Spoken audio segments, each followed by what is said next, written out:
Let's join our hands to the Lord as I'm in the Lord's presence. I want to appreciate the man of God, the apostle, for having me here, and Mama, and the pastorate. I want to appreciate you. Man of God, I'm pleased that this today we spoke about it and it came to pass. Every orchestration requires an ignition. So we thank God that today came to pass. And I want to appreciate the church leadership and every one of you that came out to hear the word. But what I will advise you is to make sure you have your parchment with you and last at that. In fact, sometimes, and we met, like you said, in primary school. And this several years after, we are here. In fact, I've always known that he will eventually end up as a pastor, even from those days. Because he has always, been in a part of God. We were still doing shaky, but eventually, he has always been like that for many years. He has. So I'm not surprised in being a pastor. Sometimes I could be surprised being myself being a pastor, but I'm not surprised in being a pastor. But we thank God for the fact that we are doing the work of God, and the Lord is going to use us for nations, impart this nation, and impart the rest of the world. Amen. All right, today quickly, I want to talk about, we're going to have a session, then we're going to have a question and answer session. Please, this is not a place, a meeting where you just listen with your head alone. There are a lot you're going to get that you can only maximize it by writing it down. By writing it down. You're going to help yourself. Let me tell you, it takes wisdom to transition. To move to the next level, it takes wisdom. So you need, and the most rewarding element of life is principles. So once you know the principle, you can know what to do to move from the level you are. So today I'll be talking about understanding the seasons of life and wealth. Understanding the seasons of life and wealth. Your season is here in Jesus' name. The book of Ecclesiastes 9 verse 11 says,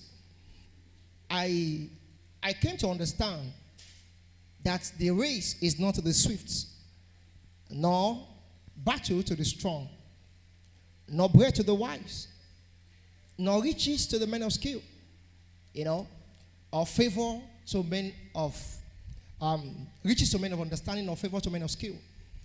But time and chance happens to them all. So that's why we're going to look at the timing and the chance. We want to look at all of these things. And I tell you, wealth is not, as a matter of fact, wealth creation is not accidental. You can be rich accidentally. Well, you can't be wealthy accidentally. There's a difference between being rich and being wealthy. Being rich is that some money came into your hand, financial abundance.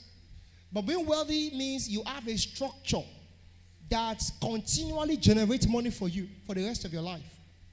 That will not come accidentally. Somebody can play lotto and win 100 million. He's rich. But in a short time, he can exhaust the money and finish the money, become broke again. But a wealthy man knows how to create structure by which the same money can remain, whereby through structure, assets, investment, and the likes of that. So that's what we're going to learn today. It doesn't matter where this message is meeting you, you can transition from the level you are to the level of wealth. That's why we say wealth is asset-based, riches are financial-based. They are financial-based. So, it's wealth creation comes when, or breakthrough comes when opportunities meet with preparation. When you are in the right place at the right time, with the right skill and the right mindset. So, you've got a structure. Seasons are structures. You've got to really learn all that you need to learn. Life is structured in seasons. And seasons are phases of life. And where to respond to those who understand their seasons and can maximize it. Life is structured into phases or seasons. But wealth comes to those who can understand their season and maximize it. For example, 2006, I was opportune to learn some skill, and I was doing some job and got into consultancy, and I made a lot of money. And I was in a place where I could get a land for 60,000 and just build. You know what I did with the money? I bought a car as a young man. I was enjoying myself, eating the best. I lost the money, came back to square zero. The same thing that could have made me to buy land, complete a house, probably after some years sell the house to do some other things, or better still give it out. Some years ago, I went to that area and I was shocked, ashamed of myself, how that place had become so open up. That's what happens. That's what you're going to get with what you're learning today. How to use money, how to use opportunities. So, wealth comes to those who know how to understand their season. Your season can come. Opportunities will just come to you. It can be financial opportunities. It can be certain opportunities are coming to you. You understand and maximize it. So, sometimes we live in a dichotomy of realities whereby there's a difference between your present realities and potential realities. Your present realities, I said we live in a dichotomy, sometimes a dichotomy of realities. Your present realities and potential reality. People know that you are not supposed to be where you are, but you know that where you are is not where you are supposed to be. You are supposed to be in a better level. Yes, that's why we call potential. So, but the point is, you need to understand the principle, because when we transition you from the present reality to potential reality is you understanding principles. Because like I said, the most rewarding element in life is principles. Once you know what you do, like what I'll be telling you now, once you know what you do and apply them, you can transition. You can move from the level you are to where you want to be. And let me tell you, write it down. Success is predictable when your efforts are intentional. Success is predictable. We can give you a gestation period of 5 years. That after hearing this word, I was in a place 2 weeks ago. I haven't said this, and the pastor said, now, as the man of God has spoken, in the next 5 years, we want to raise millionaires and lakhs of that. Let's start working it now.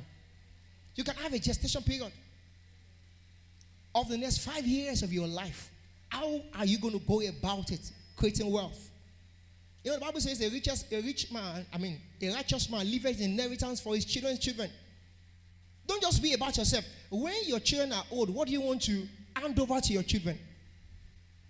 Your parents have handed over things to you. What do you want to add? That's what I think myself. And you yourself, as I'm talking to you, what are those things you want to hand over to your children? That's what makes you a righteous man. Is that understood? So that's the reason why you have to be passionate about things like this. Now, let's quickly, I'll be a bit fast so that we can cover a lot of things. Now, what are seasons? What are seasons? Seasons are divinely orchestrated phases of life. Divinely orchestrated phases of life. Though they are not permanent, but they are predictable. They are divinely orchestrated phases of life. They are not permanent, but they are predictable. You can tell that we are in the raining season. We can tell that though they are not permanent, we can tell that we move to the dry season, to Harmattan. Their seasons come and they go. They come and they go. So they are divinely orchestrated. Don't forget the word I used there, divinely. God is the one that creates season. The time and chance opponent to them all. Who created the time and chance? God created the time and chance. Seasons are created by God. So like a destiny. It's like a destiny. Destinies are predetermined plans of God for a man, in which the veins and pathways of his life align with his giftings, with his preparations, experiences, and opportunities towards achieving his purpose. They are predetermined. That's what destiny is all about. You haven't predetermined that this is what you're going to be. But there are events in your life that will be happening. That how you respond to those events determines if your destiny will be fulfilled or not. let's take Joseph. I'm just digressing quickly to explain something to you. Joseph had a destiny to become a prime minister, to unite his people, the people of God, as a nation, to gather them in the world power then in Egypt. But what happened in his life? He was sold into slavery. He was almost being killed, sold into slavery, sent to prison. But imagine, he has compromised sleeping with his boss's wife. You know that what happened? He will have lost his destiny. So your actions and inactions determine if your destiny will come to manifestation. Your seasons will be determined by your actions and inactions. Either you take action or you don't take action. If you choose not to take action, nothing works. So that's why I said success is predictable when efforts are intentional. So quickly, let's look at our financial seasons. Working out your financial season. Because like I said, life operates in seasons. Life operates in the seasons.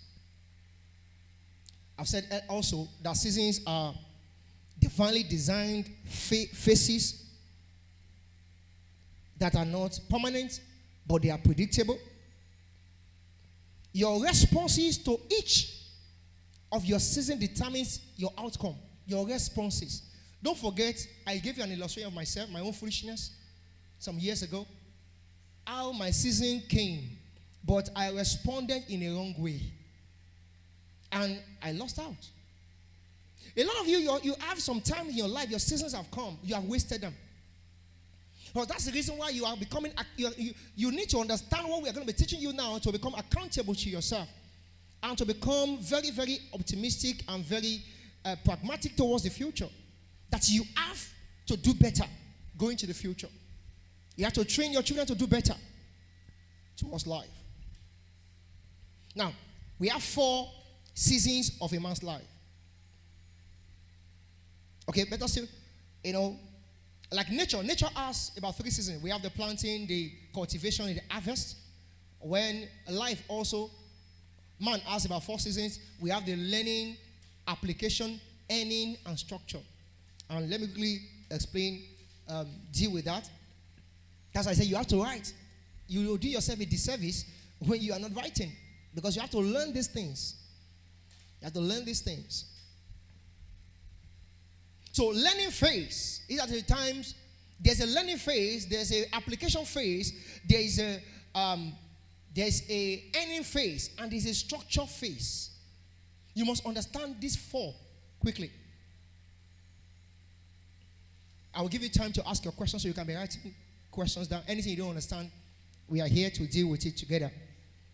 So, learning phase has to do with where you gather knowledge, skill, discipline, mentorship, exposure. This is foundation. As a matter of fact, we say life is divided into 3 phases of life. We have the first 25 years to learn, second 25 years to earn, the last 25 years to earn, 25 years above to earn. So there's a learning phase. There's a learning phase in whatever you're doing. And we can divide this learning phase into 4. What are those things you need to learn? I'll be fast about it. What are the things you need to learn if you are learning? Let me tell you, the fact that you are elderly now, or probably you are past the 25 years, learning is a lifelong school. Nobody graduates from it. Learning is a lifelong school. Nobody graduates from it. So learning you can have these 4 things. Number 1, you learn the technical and the life skill. Technical skill are skills that help you to make money. Life skills are skills that help you to manage the money. Learning, you are reading books. You are taking up courses. You are getting certification. You are learning. Learning. And don't stop learning. This year, I had a target to have about 4 certificates. I've had 2 already. And I was working on the 3rd. I get a bit delayed. And I'm still working to fulfill that goal I had. Every year. So, I graduated how many years ago? So, it's not just about you being graduate from school. And that's a challenge with our young people. They feel that the moment they have graduated, they have ended learning. Learning, there are 4 levels of education. There is a foundational education, primary and secondary school. There are functional education. which has to do with your skill, vocational articulations. There are professional education, which is tertiary institutional, university, polytechnic, and lots of that. And there's a transformational education, which has to do with you learning leadership, financial education, wealth creation like this, entrepreneurship, all of that. You were not taught those things in school. How many of you were taught leadership in university here? No. But you have to be deliberate about it. I was invited. I was at an office 2 days ago. Went to train some staff, and we're going to talk about the vision, purpose, organizational goals, and lots of that. We discovered, see, this thing we say, people think, because I train corpers a lot. I moved from CDS to CDS in Lagos, where we train them. I discovered one thing about these young people. They feel that because they have finished professional education, to some extent, they think that their learning has ended there. Learning just started. Preparation is a lifelong school. You don't graduate from it. Okay? Like I said, the first thing is you have to learn the technical knowledge skills. Number 2 is find mentorship and models, people who can guide your steps. Learn from people who have gone ahead of you. Please, master, if there's anything you are not getting in this today, make sure you get this episode I'm teaching so that you can know what to do from going forward. I'm still on learning. 4 things you have to do. Learn the technical skill and life skill. Number 2 is learn mentorship. Have mentors who are guided. They've made it in this area. For me to be doing this thing, I went after a mentor, one of the best in the land, to learn from. Not just that, to go and pay. I went to go and pay to learn from him. I went to go and pay, and I'm still paying. I know how much I still send every month as mentorship. As mentorship. So, is one of these mentorship programs, a friend of mine paid 2.5 million about 3 months ago. You know. So, you need to understand that mentorship, somebody to hold your hands and guide you into what you're doing. Mentors. Number 3, build character. You have to learn how to build character and discipline. Wealth creation rests on consistency. That's when you are learning punctuality, integrity, self-control, discipline. You are learning relationship effectiveness. You are learning about emotional intelligence, how to handle people, how to deal with people. You see, many people, they have the skill, but they lack the relationship effectiveness. They don't know how to deal with people. They get angry easily. They lack emotional intelligence. They can't handle small matters. They are angry. Customer is asking you, how much is the price? Say 10,000. You say, okay, what about 5,000? Say, come and carry it. Put your head inside it. You know, put your head inside it. And you come to church. Oh, man of God, pray. Our market is not selling. Market? How will market sell? There's a person that comes to me from time to time, come home and disturb me over such. You are selling the clothes, others are selling for lesser, but you are selling it for higher price because you are a big madam. And people are not coming to buy it. Pastor, you have to pray. Bless water for me. Bless this one for me. Out of, to satisfy, I will bless the water. I go and pour it there. I said, but you have to work on your price. He said, no, Pastor, no. They can't. They have to pay what I'm asking. Okay, there's no problem. I said, go and pray, pour water. This one is, Pastor, no, they have to. I'm tired. You know, these are the things we do and put pastors under pressure. Customers are not coming. These basic things are the reason why we are failing in life and thinking prayers are going to fix it. Prayers are not going to fix it. Prayers are to walk alongside with it. No farmer, I'm asking you, which farmer will go to a farm and without planting anything and just wait, I'm speaking on the land. Let this place begin to grow now. Let corn begin to grow. Let this one begin to grow. Let me ask you, what will grow there? Wheat. Wheat will grow there and nothing. So that's why we have to balance. Like I told the man of God, we need to let the people understand the place of balancing between the supernatural and the natural. So that they can really understand. So you have to, number 3, we said build character. Many people are poor in character. You can't pour in character. See, character. And that's the challenge with us in Nigeria. Character, when it comes to money, the other part of us, we call it Adamic nature. The Adamic nature will take over. And forget about the Bible we have read, forget about other things. So we have to build character. Number 4, expose yourself to opportunities and environment. Exposure as you are learning. Get exposure. No matter what you have learned, you have been a fashion designer, you have been whatever you are learning, whatever you are doing, the work I do, I get myself exposed to those who are doing it at the best, at the biggest stage. So I can know what is expected at that level. There's nothing you are doing, get exposure to opportunities and environment. Attend seminars, volunteers, network, exposure widens your mental, horizon. Go for seminars. Go for network programs. In whatever you're doing. So that's for learning stage. The man of God, Bishop Oyedepo, will say, you can't become what you are not seeing or what you have not seen. Get exposure. You are a tailor. It's not enough to be a tailor. Be a fashion designer. Fashion designers are not just tailors. Tailors are the ones that say, okay, come and sew this one. Fashion designers are people who can style you, look at you, and say, this design is going to be good for you. And they design for you. So these are people, you need to get exposure. It's not going to come to you like a ripe cherry. Thank God for social media. You can get all these things. Rather than you using all your data to watch movies alone, use them as well to go and learn things that can educate and improve your life. When your skill improves, your money will improve. Number 2, because of our time, is application. Application season. These are seasons you start practicing what you have learned. This is called gestation period. It's a season where you have started applying all that you have learned.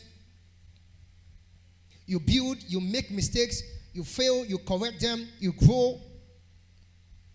Let me tell you, this season is in most times, the longest season. You keep applying. You keep applying. What are the first things you must do? Here, quickly, let me just paraphrase it. Number 1 is that start small. Act fast and stay consistent. In this phase, you can start small. Don't wait for perfect condition. That means for those who are just starting out, for those who are in this phase, understand that that's the principle. Why am I like this? I'm still small. Let me tell you, there's a phase. It's a phase of your life. You have to grow. You have to continue to grow. Begin with what you have. Test your ideas. Gather feedback. And keep refining. Number 2, build relationships and collaboration. Partnership is a new form of competition. Build partnership. Build partnership. Let me tell you, if you're a businessman here, or even a career person, you need partners. You need partnership. You need collaboration. People who you can begin to build things together. No destiny thrives alone. Partner with others. And like I told you earlier, where you get the right partners are where you go. When you go for networking, seminars, trainings, that's where you get right partners. Even in the church, people you are on the like minds and like spirit, you are partnering together. There are some things we have done this year just on the platform of partnership. There's some program I was coming up with an idea this year, and I went for a training, a week training, and I met a guy there. We kept talking, from there talking. Eventually, we ended up becoming a partner. The guy invested millions into our project. And just about last month, 2 months ago, I came up with an idea on Power Saver. And I began to look at who can I partner with. And I met a neighbor and I began to speak. I said, I need someone in China that can help us to do a prototype of this thing so we can look at how to raise investors. And by talking to somebody, we were able to raise somebody who knows some people in China. Last week they called and we've been talking about this is what we need. This is a wax. This is a way to go. And they are working on it as we speak now. We are spending couple. And I don't have money. It's because it's not just about money. First of all, it's about idea. And it's about collaboration and partnership. So partner with somebody. Look for collaboration. People who can do it together. People who can do things together. People that can challenge each other together. Partnership is so important. In fact, if there's anything you need to learn, is to see there are many ideas you are creating. See, Steve Jobs came up with an idea so many years ago. He needed only $200 to build the idea, and that was why he called on his friend Steven and Steve. That one lent him $200, and that was how they sold the idea to. They built it and sold it to IBM. From there, the end is history. Apple product, iPhone you are using today, Apple laptop and laptop that came from that whole idea. Because he had the idea, he did not have the money. He met with somebody. So stop thinking that every business you are seeing, all these big giant companies you are seeing, because somebody had the idea and had the money. No. Some people have the idea and they were able to talk to people. Quickly on that, I will say this. Because a lot of time we are, how will we get the money? How do we do this? Some years ago, a friend of mine, they were into diesel. And before I became a pastor, and they were into diesel oil. That's a downstream. They were selling. And I said, I love this business. I want to come into oil as well. They said, well, go and get money. They went to bank to go and get, that's it. Then it was 3.3 million. They said, I should go and get 3.3 million and get. They went to the bank and they borrowed the money and they were able to get a tanker. He said, once you can get 3.3 million, get one tanker, they will push it forward. And I was talking to people, trying to partner with people, and while I was talking to people, I was able to meet the depot at Apapa, where they told me, once you have the LPO to any company, we will give you 30 trucks without you paying a couple. My friends went to the bank to go and get loan. Me, I only use partner, leveraging on partnership. He said, just get LPO from any company, we will supply, and you get your own money, we get our own money.